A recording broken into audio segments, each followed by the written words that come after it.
Hello friends, आप सभी का हमारे यूट्यूब चैनल टारगेट एक्सेस में स्वागत है। रेलवे समान अध्ययन, जी हाँ, railway NTPC group D, JE व अन्य रेलवे की परीक्षाओं में पूछे गए प्रश्नों का संग्रह 25 महत्वपूर्ण प्रश्न हमारे इस वीडियो में प्राप्त होगा। आने वाली परीक्षा में इसी तरीके के प्रश्न पूछे जाएंगे। आज का पहला प्रश्न है, चरक संहिता चिकित्सा की किस शाखा से संबंधित है? ए एलोपैथी, बी आयुर्वेद, सी होम्योपैथी या डी यूनानी। जी हाँ, आंसर बताइएगा। जिनका आंसर बी है बिल्कुल सही।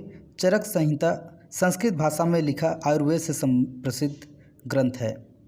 अगला प्रश्न है, भारत में कौन सा दिन संविधान दिवस के रूप में मनाया जाता है? ए 26 नवंबर, बी 14 अप्रैल, सी 15 अगस्त या डी 6 दिसंबर। जी हाँ, आंसर बताइए। जिनका आंसर ए है बिल्कुल सही। भारत में संविधान दिवस 26 नवंबर को मनाया जाता है। भारत का संविधान सभा द्वारा 26 नवंबर 1949 को पारित हुआ था। आरआरबी एनटीपीसी 16/4/2016 में पूछा गया प्रश्न है। अगला प्रश्न है, ब्लू मून क्या है? ए महीने में आने वाला पहला पूरा चाँद, बी महीने में आने वाला दूसरा पूरा चाँद, सी चाँद का एक अन्य नाम या डी चंद्र ग्रहण के दौरान का चाँद। जिनका आंसर बी है बिल्कुल सही। महीने में आने वाला दूसरा पूरा चाँद ब्लू मून कहलाता है। आरआरबी एनटीपीसी 18/4/2016 में पूछा गया प्रश्न है। अगला प्रश्न है, उत्तर पूर्व की पहाड़ियों को डैश डैश कहा जाता है? ए हिमाद्री, बी पूर्वांचल, सी शिवालिक या डी डंस। जी हाँ, आंसर बताइए। जिनका आंसर बी है बिल्कुल सही। उत्तर पूर्व की पहाड़ियों को पूर्वांचल कहा जाता है। आरआरबी ग्रुप डी 12/12/2018 में पूछा गया प्रश्न है। अगला प्रश्न है, भीम BHIM का पूर्ण रूप क्या है?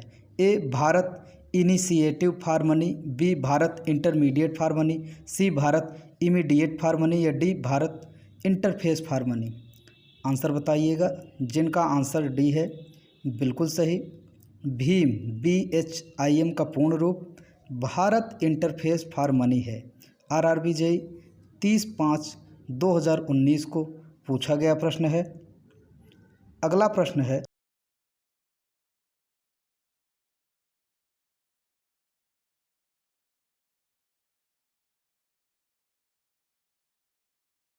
भारतनाट्यम की उत्पत्ति किस राज्य में हुई थी? ए केरल, बी गुजरात, सी तमिलनाडु या डी उड़ीसा। जी हाँ, जिनका आंसर सी है बिल्कुल सही।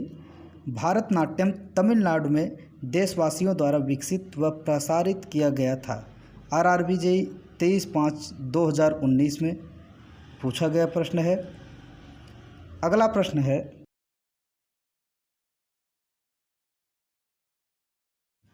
कैप्चा डैश डैश एक कंप्यूटर प्रोग्राम है? ए मानव इनपुट को मशीनी इनपुट से अलग करने के लिए, बी उपयोगकर्ता की पहचान सत्यापित करने के लिए, सी वायरस को हटाने के लिए या डी उपयोगकर्ता द्वारा परीक्षण करने के लिए। आंसर बताइएगा।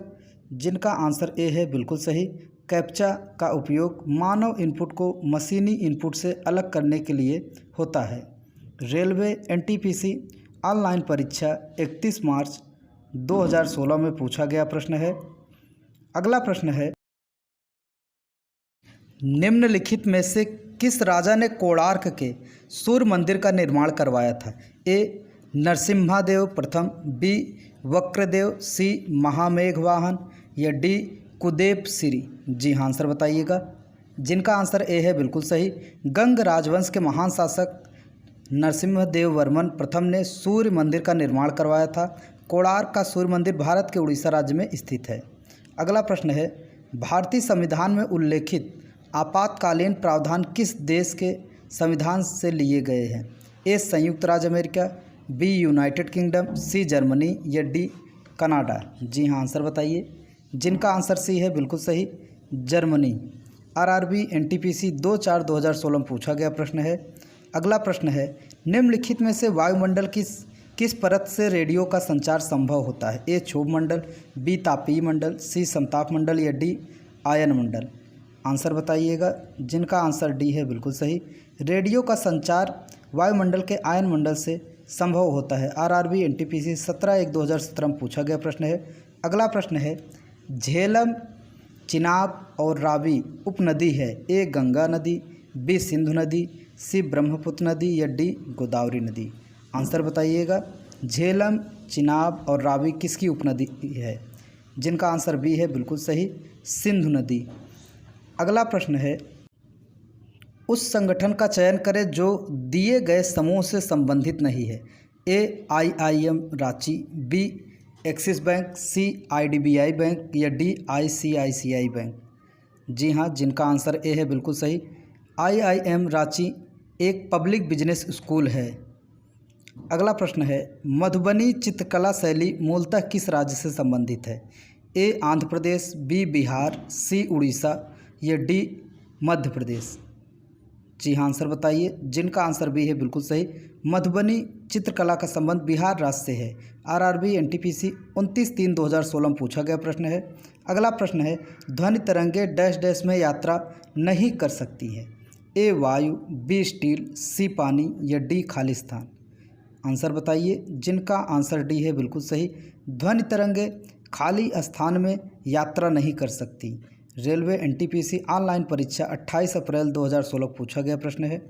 अगला प्रश्न है, पानीपत का पहला युद्ध कब लड़ा गया था? ए 1556, बी 1526, सी 1661 या डी 1761।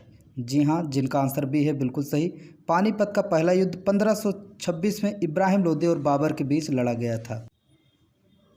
अगला प्रश्न है, भारतीय संविधान के अनुच्छेद 112 के तहत तैयार वार्षिक वित्तीय विवरण को डैश डैश कहा जाता है। ए सार्वजनिक खाता, बी समेकित खाता, सी बजट या डी राजस्व खाता। आंसर बताइए। जिनका आंसर सी है बिल्कुल सही। भारतीय संविधान के अनुच्छेद 112 के तहत तैयार वार्षिक वित्तीय विवरण को बजट कहा जाता है। अगला प्रश्न है, भारत में सर्दियों के दौरान डैश डैश से आने वाली हवाएं शीतलहर का कारण बनती है। ए पश्चिमी घाट, बी हिमालय, सी विंध्य या डी अरावली। जिनका आंसर बी है बिल्कुल सही। भारत में सर्दियों के दौरान हिमालय से आने वाली हवाएं शीतलहर का कारण बनती है। RRB ग्रुप डी 22/10/2018 में पूछा गया प्रश्न है। अगला प्रश्न है, प्रधानमंत्री आवास योजना नामक प्रमुख योजना किसको बढ़ावा देती है? ए किफ़ायती आवास, बी किफ़ायती अन्न, सी किफ़ायती पानी या डी किफ़ायती बिजली। जी हाँ, आंसर बताइए। जिनका आंसर ए है बिल्कुल सही, किफ़ायती आवास। RRB ग्रुप डी 16/10/2018 में पूछा गया प्रश्न है। अगला प्रश्न है, पुस्तक अग्नि की उड़ान विंग्स ऑफ फायर के लेखक कौन है? ए नटवर सिंह, बी डॉक्टर राजेंद्र प्रसाद, सी डॉक्टर राधाकृष्णन या D doctor APJ Abdul Kalam. जी हाँ, यह प्रश्न हर जगह मिलता है। जिनका आंसर डी है बिल्कुल सही। विंग्स ऑफ फायर के लेखक भारत के पूर्व राष्ट्रपति APJ अब्दुल कलाम की आत्मकथा है। अगला प्रश्न है, कच्चे माल से विभिन्न उत्पादों को अलग करने के लिए किस विधि का उपयोग किया जाता है? ए सरल आसवन, बी आंशिक आसवन, सी भाप आसवन या डी जौन आसवन। आंसर बताइएगा। जिनका आंसर भी है बिल्कुल सही। कच्चे माल से विभिन्न उत्पादों को अलग करने के लिए आंशिक आसवन विधि का उपयोग किया जाता है। अगला प्रश्न है, भारत हर साल डैश डैश को राष्ट्रीय एकता दिवस के रूप में मनाता है। ए 11 सितंबर, बी 5 दिसंबर, सी 19 नवंबर या डी 31 अक्टूबर। आंसर बताइएगा। जिनका आंसर डी है बिल्कुल सही। 31 अक्टूबर को राष्ट्रीय एकता दिवस के रूप में प्रतिवर्ष मनाया जाता है। अगला प्रश्न है, भारत की संचित निधि से धनराशि व्यय की जा सकती है। ए राष्ट्रपति की अनुमति या सहमति से, बी संसद की मंजूरी से, सी CAG की मंजूरी से या डी उपरोक्त अधिकारियों की मंजूरी से। जिनका आंसर बी है बिल्कुल सही, संसद की मंजूरी से। अगला प्रश्न है, इनमें से किसने स्वच्छ भारत अभियान के लोगो तथा नारे की रूपरेखा तैयार किया है? ए नीलम भट्टाचार्य जी, बी अनंत एवं भाग्यश्री, सी उदय कुमार या डी वीरमान कोहली। आंसर बताइएगा। जिनका आंसर बी है बिल्कुल सही, अनंत एवं भाग्यश्री।